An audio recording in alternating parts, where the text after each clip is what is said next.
हालांकि श्री कृष्ण की लीलाओं की व्यापक चर्चा होती है, लेकिन उनके बड़े भाई बलराम जी की महानता और शक्तियों का अक्सर उतना उल्लेख नहीं होता। वे अपार शारीरिक बल, शस्त्र कौशल और तप के धनी थे। उनकी गदा के प्रहार से बड़े बड़े योद्धा धराशायी हो जाते थे। आखिर कितने शक्तिशाली थे बलराम जी? आइए विस्तार से जानते हैं बलराम जी की अद्वितीय शक्तियों के बारे में। और अगर आपको ये वीडियो पसंद आए तो इसे लाइक और चैनल को सब्सक्राइब अवश्य करें। भगवान बलराम जी की शक्ति अनंत है। वे भगवान अनंत शेषनाग के पूर्ण अवतार हैं, जो स्वयं भगवान नारायण के प्रत्यक्ष रूप हैं। उनका नाम ही उनकी अनंत शक्ति को संकेत करता है। अनंत का अर्थ है अंतहीन।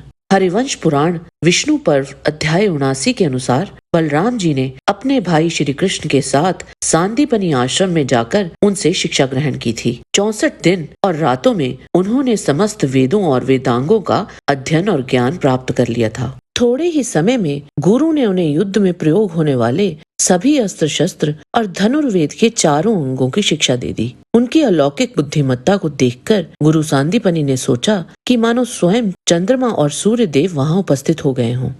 बलराम जी ने बचपन में ही धेनुकासुर, मुष्टिक, कूट और प्रलंभासुर जैसे अन्य बहुत से शक्तिशाली राक्षसों तथा पहलवानों को मार गिराया था। जब श्री कृष्ण ने कंस का वध कर दिया, तब कंस के कंक और न्याय क्रोध आदि 8 छोटे भाई अपने बड़े भाई का बदला लेने के लिए क्रोध में भरकर श्री कृष्ण और बलराम जी की ओर दौड़े। वहां बलराम जी ने उन्हें ऐसे मार डाला जैसे वो कोई कीड़े हों।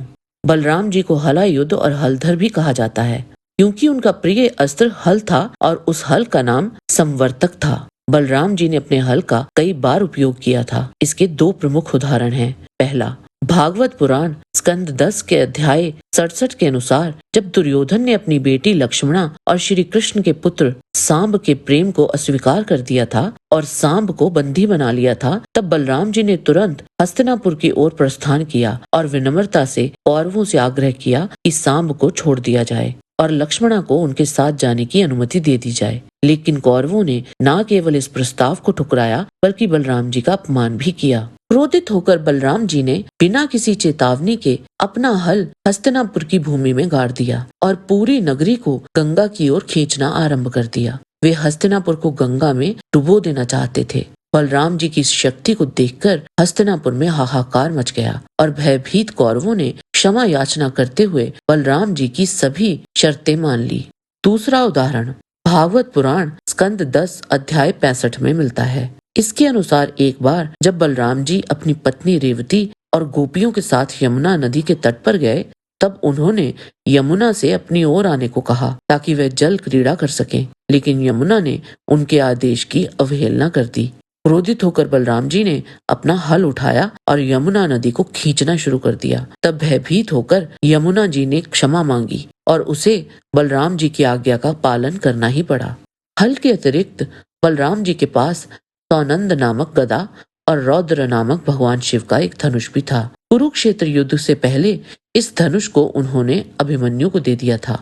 हरिवंश पुराण और भागवत पुराण के अनुसार जरासंध ने मथुरा पर 17 बार आक्रमण किया और हर बार बलराम जी और श्री कृष्ण ने उसकी सेना को पराजित कर दिया। 17वें आक्रमण के समय बलराम जी और जरासंध के बीच भयंकर युद्ध हुआ था। बलराम जी ने अपने अद्वितीय पराक्रम से जरासंध की विशाल सेना को ध्वस्त कर दिया। अपने हल और गदा से बलराम जी ने भीषण विनाश किया था। जब बलराम जी ने जरासंध का वध करने हेतु अपना हल उठा लिया, तो श्री कृष्ण ने उन्हें ऐसा करने से रोक दिया और उनको बताया कि जरासंध की मृत्यु भीम के हाथों ही लिखी है। इस प्रकार बलराम जी ने जरासंध को जीवन दान दिया था। भागवत पुराण दशम स्कंद अध्याय 67 के अनुसार रामायण कालीन द्विविद नाम का एक वानर था। वह भौमासुर का सखा और सुग्रीव का मंत्री था। जब उसने सुना कि श्री कृष्ण ने भौमासुर को मार डाला है, तब वह अपने मित्र की मृत्यु का बदला लेने के लिए उद्यत हुआ।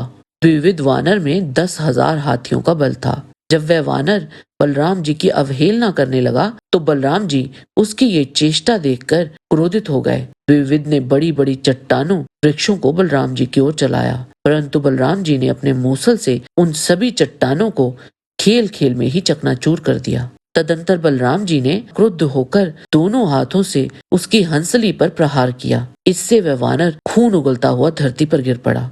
भागवत पुराण स्कंद 10 अध्याय 78 के अनुसार द्वापर युग के अंत में सहस्रों ऋषि नैमिषारण्य के तट पर 1000 वर्ष का यज्ञ करने के लिए एकत्रित हुए ताकि कलयुग के आगमन को रोका जा सके।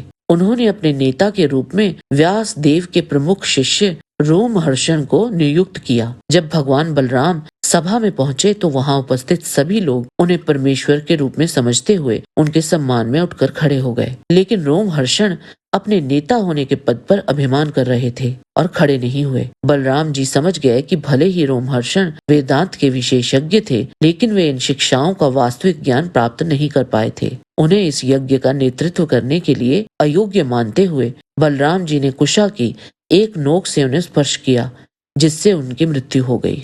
बाणासुर युद्ध। अनिरुद्ध श्री कृष्ण के पौत्र बाणासुर की पुत्री से प्रेम करते थे। इस बात का ज्ञात होते ही बाणासुर ने अनिरुद्ध को अपने महल में बंदी बना लिया। जब श्री कृष्ण और बलराम जी बाणासुर से युद्ध करने पहुंचे तो बाणासुर ने भगवान शिव से सहायता मांगी। भगवान शिव ने अपने शिव गणों के साथ युद्ध में बाणासुर का साथ दिया। इस महायुद्ध में बलराम जी ने अपनी अद्वितीय शक्ति का प्रदर्शन करते हुए शिव गणों को पराजित किया। उनके प्रहार से शिव गणों की सेना बिखर गई। बलराम जी ने बाणासुर के 2 प्रमुख मंत्रियों कुंभांड और कुंभकर्ण का भी वध कर दिया। बलराम जी की भी बाणासुर की हार सुनिश्चित करने में विशेष भूमिका थी।